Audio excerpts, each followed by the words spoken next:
The most important step for successful installation is cleaning the wheel. Clean with alcohol. A melamine sponge is recommended.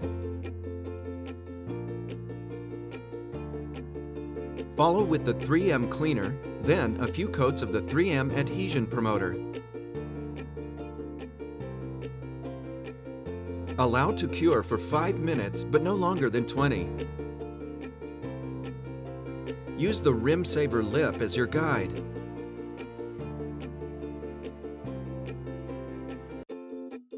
Remove about an inch of the tape and start guiding the RimSaver onto the lip.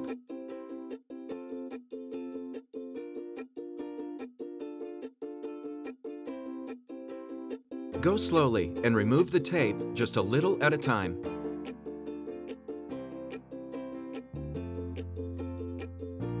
Cut the overlap longer than needed, then trim for an exact fit.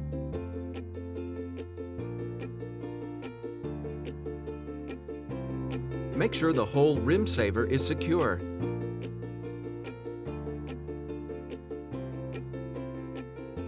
Generously apply the glue to the joining caps and place the cap on the seam.